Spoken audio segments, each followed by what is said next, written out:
No oikein hyvä päivä. Kevät aurinko mukavasti paistellut ja lämmittelee. Katsotaan vähän. Tässä on nyt se toori, mikä mulla on ollut laitettavana. Eli 7,340. Ja katsotaanpas tällä videolla vähän mitä. Tämähän on niin 7745S:n seuraaja, uudempaa mallia. Niin katsotaanpa tällä videolla mitä eroa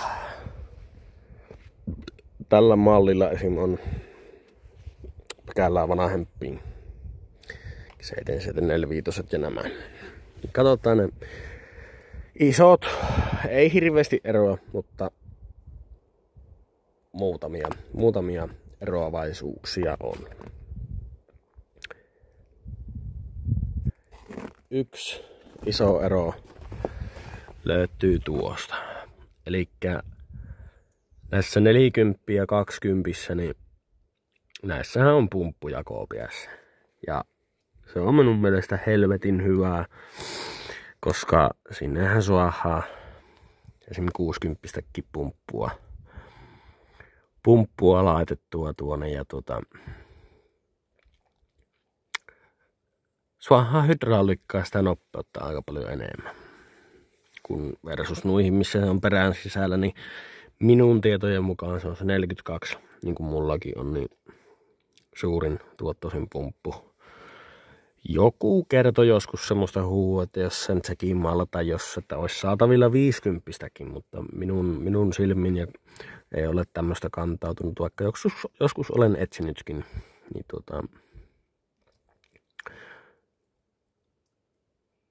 näiden tietojen perusteella niin se on se 42 suurin. Siinä on helvetin hyvä päivitys minun mielestä tähän mallisarjaan. Ja sitten kun mennään tänne konttoriin, niin tässähän se on kanssa sitten se iso ero. Eli siinä on mekaaninen suunnanvaihin. Jokseenkin tämä keppi on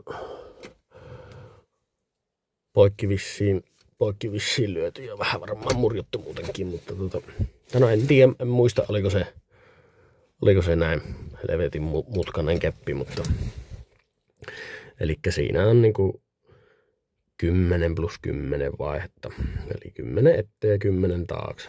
Päävaihevivuussahan ei niinku pakkia oste ollenkaan. Tietysti nuo kahvat on uudemman malliset. Tämän saman systeemien toki suopin muihin niin. Tämä on minun mielestä hyvä, kun parikytkin on tuossa, että se ei ole tuolta vierestä suunnasta vedettävänä. Muutenhan näissä on kabiini samanlainen. Persiissä ei nyt mitään radikaaleja ole. Ainoat erot niin kuin no tässäkin, niin tässä on erilainen vetokoukku esim. Mitä minulla SS on. SS mulla on semmonen, Fordissakin on vissiin käytetty samaa koukkua. Sitten taas tuossa 72 on erilainen, siinä on se hissimallin koukku ja tässä on sitten tämä mallinen. Tähän sopii maatalousveto laitetta, kun tuo irto mujuu tuolla ja luonnollisesti nämä hantaakin on pikkusen erilaiset. Mutta muuten on perää samanlainen. Nämä on hivenen järjemmät. Elikkä ainevahvuus on pikkusen paksumpi samoin tällä puolella. Muutenhan näissä on nyt aika lailla sama hyttiä perään. Lisää lohkokki tässä on. 3x12 lohkua löytyy.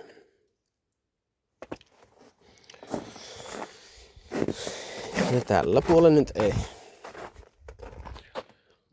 ei oikeastaan sen isompia ole. Ihan samalla lailla on laturit, startit ja palluusuodattimet ja kaikki. Isompi tankki tässä on likemmäksi 100 litraa. Ja ihan alkuperäinen tankki on, minä tuon puhistin, niin siellä oli kohot ja kaikki niin ihan alkuperäiset. Varmaan en muista, onko lisävarusteena sitten ollut tätä isompaa tankkia, mutta ainuthan tässä on se huono, että maavaraa ei mitenkään hirveästi ole. Ja niin kuin näkyy, niin se on johon tuo etureuna kopsautettu. Ja putsari on kuivamallin putsari. Jokseenkin sen soapi noihin muihinkin malleihin, kun vaan laittaa tuon saman systeemin.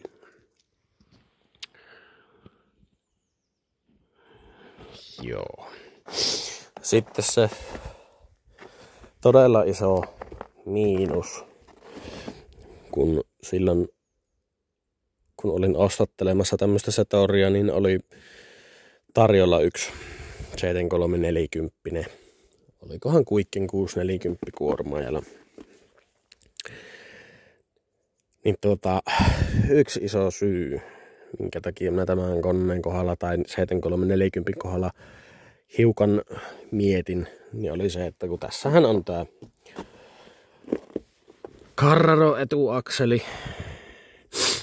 ja tässä on kitkalukko. Se on niin kuin se isoin, mikä itsellä aiheutti että nojaa. Johtuen ihan siitä, että ei se ole 100% neliveto, vaikka voissa paistas. Kyllähän ne, niin kuin tässäkin, mitä tuolla tätä on nyt edelleen vielä pienessä fiksissä ja kevättöille männöä sitten omistajalle takaisin, niin öljyhuoltohan tähän oli ja kannentiivisteet piti vaihtaa ja termostaattia ja kaikki nesteet ja öljyt, niin LS-öljythän sillä tuolla etuperässä on nyt ja kyllähän se tuonne hankkeen niin kyllä siinä molemmat etupyörät vettää, mutta sitten kun se tulee se tiukka paikka, niin jompikumpihan se herkiää. Ruppee se kitkalukko luistamaan ja herkkee vetämästä. Niin ei se silloin ole 100% eliveto. Itse en hirveästi tuosta kitkalukosta tykkää. Että kyllä se niinku, en tiedä sitten onko tämän mallin akselliin saatavilla vaihtomujua, missä olisi joko se automaattinen hammaslukko tai sitten erikseen kytkettävä hammaslukko, en tiedä. On niin paljon tähän Carraro-akselliin perustunut tai perehtynyt, niin kyllä minä tykkään vaan itse enemmän siitä, kyllä se on oltava hammaslukko, oli se sitten automaattinen tai erikseen kytkettävä, niin se on silloin aito neliveto ja se kyllä vettää silloin, kun vaikka betoniin valat nuo eturenkaat, niin ne kyllä vettääpi. Mutta on se toki tuo kitkalukko parempi kuin ei lukkoa ollenkaan. Että kyllä se nyt kumminkin vettää nuo molemmat pyörät, mutta sitten jossain vaiheessa tiukan paikan tulee, niin sitten se kyllä herkiää vetämästä. Nyt käydään vielä kahtomassa tuo konttorin puoli täällä kanssa. Niin aika lailla samanlainen on mitä muissakin. Ja otetaan nyt semmoista pientä soundcheckia. Suuttimethan minä tähän laittoin vähän isommat kuin ne kusi.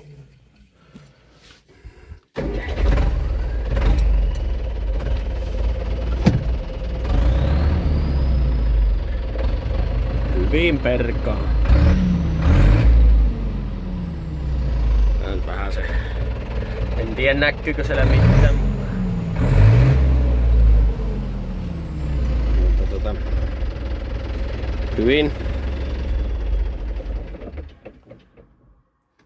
hyvin se jekkas on.